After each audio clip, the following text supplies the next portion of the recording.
ไปนำกันเลยพี่น้องนี่ทาง13เหนือเด้อตัวนี้แต่สี่ไข่ฮอตสี่เกิด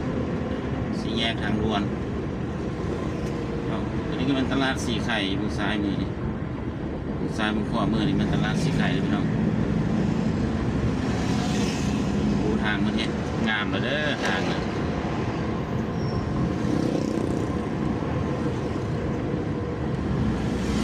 ทางเห็นงามแล้วพี่น้องเนาะทางนี้เป็นข้าว2 ปีผ่านมา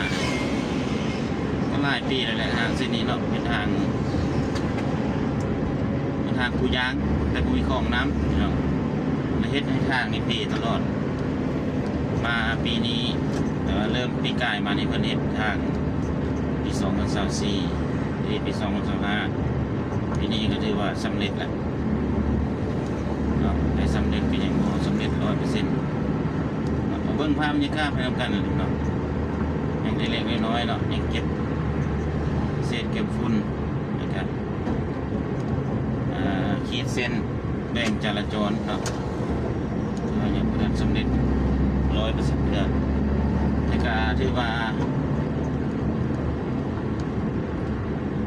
ยังบ่หลายนั่นแหละพี่น้องนี่ทาง2 เลนใหญ่นะ2 เลนใหญ่สะดวกสบายน้ำก็จะบ่ท่วมละกี่แถวนี้น้ำท่วมเนาะเวลาฝนตกมาน้ำท่วมแถว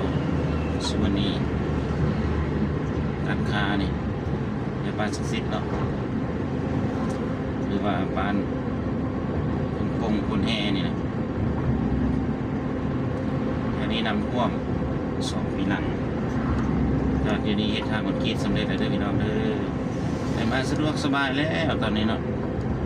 สะดวกสบายหลายมีไฟโซลาร์เซลล์เยื้องทางให้อีก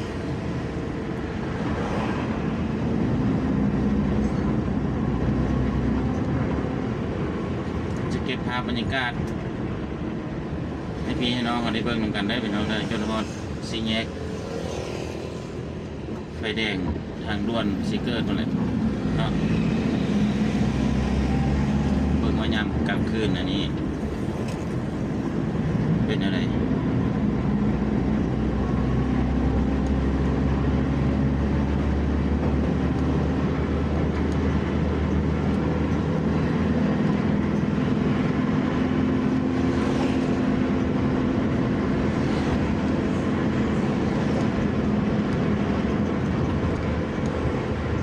ผู้สื่อจัดเลยพี่น้องแน่นสะดวกสบายแล้วนี่ก็ได้ยังบ่ทันได้มาก็มาลงเมืองเด้อทางนี้เด้อบางคนก็คิดว่ายังบ่ทันแล้วเนาะคิดว่ายังบ่ทันแล้ว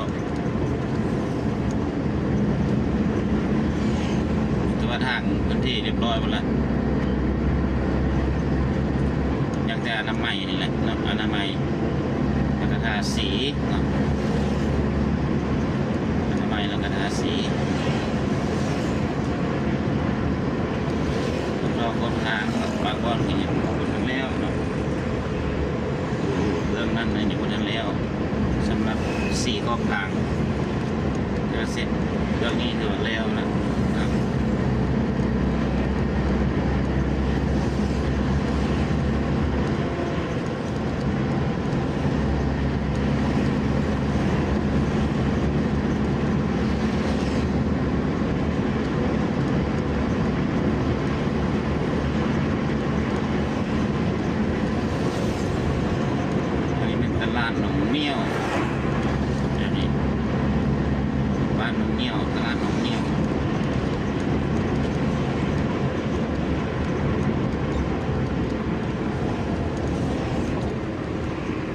สบายแล้วพี่น้องมีไฟยังทางอีกเลยนะ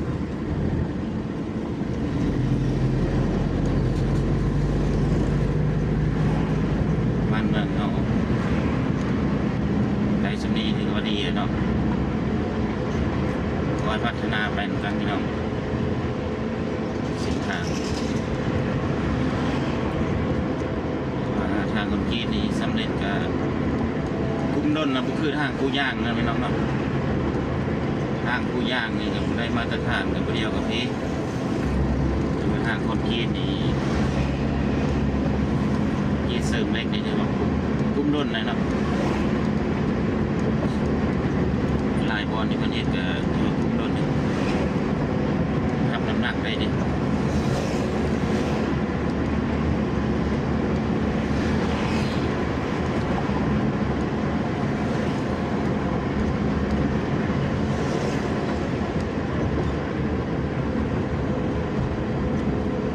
สี่ไข่แต่มันมาในวันนี้งดทางแป้งไปทุ่งนาหง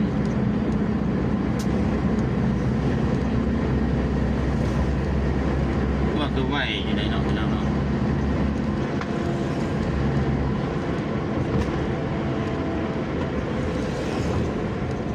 วันนี้ขับรถอยู่50 กิโลเมตรต่อชั่วโมงมานี่ก็วันละ10 นาทีสำหรับทางดีเลยพี่น้องพี่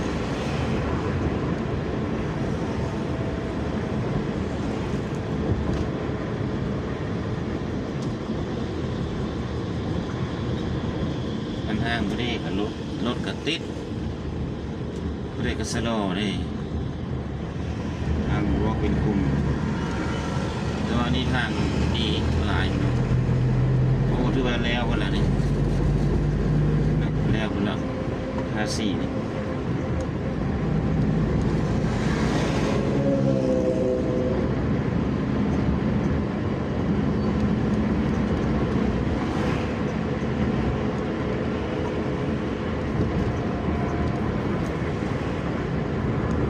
ยังได้เรียงงานอนามัยพี่น้องอนามัยกับคุณอนามัยกับคุณโอ้หมดน้ำ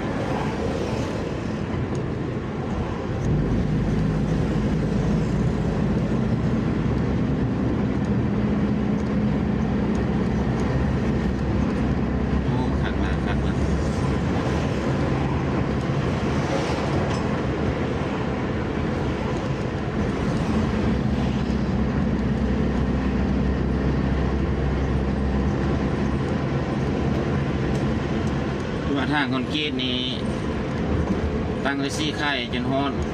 โคนหงเลยเนาะทางเป็นฮอดโคนหงเลยพี่น้องว่าทางคอนกรีตจุดจำคนเลยเด้อสายเนื้อนะสะดวกสบายแล้วเนาะ